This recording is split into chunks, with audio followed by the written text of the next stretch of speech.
While giving an update yesterday on the status of her ongoing case, Ms. Vinette Frederick said that she is still awaiting the magistrate to bring the full judgment of the charges before her. But the magistrate, she said, had given her a verbal indication that he is leaning toward the prosecution's side, and she now has 15 live charges against her.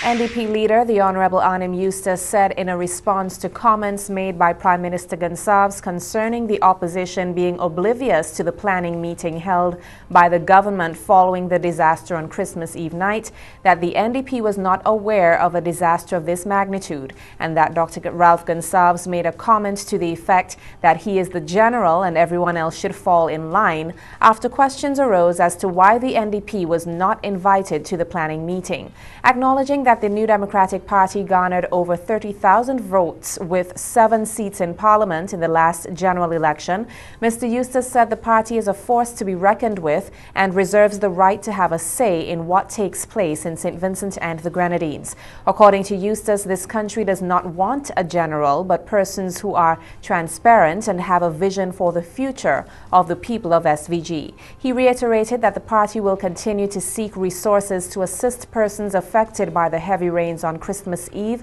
regardless of political affiliation, and will openly declare where these resources came from.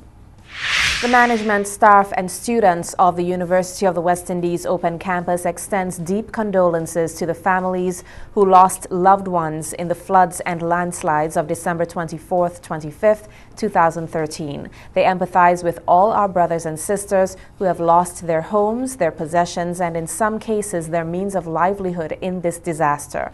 Principal and Pro-Vice Chancellor of the Open Campus, Professor Hazel Simmons MacDonald, upon hearing of the disasters in Dominica, St. Lucia and SVG, immediately launched a region-wide campaign involving all country sites and departments of the Open Campus to bring relief to the affected islands. Bank accounts have also been established for the receipt of monetary donations. The first shipment arrived from the Open Campus Barbados via the Barbados Coast Guard on Sunday, December 29th, with a second shipment on the 31st. Since then, NEMO has received supplies from the Open Campus Trinidad and Tobago, kindly transported via the Trinidad Army on December 31st. Supplies were also delivered to the Trinidad Red Cross from 4 shipments to the SVG Red Cross. Shipments of food, water and other supplies are expected from Open Campus country sites in the ensuing weeks and months.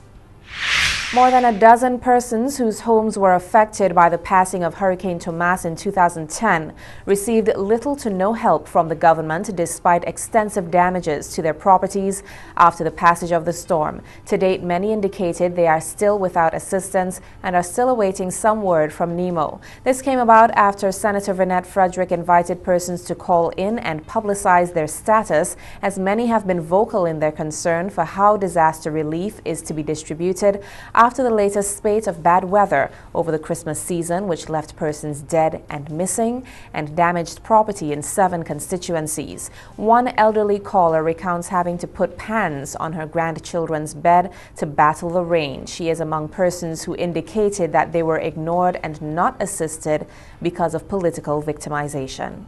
We bring you more local stories after the break.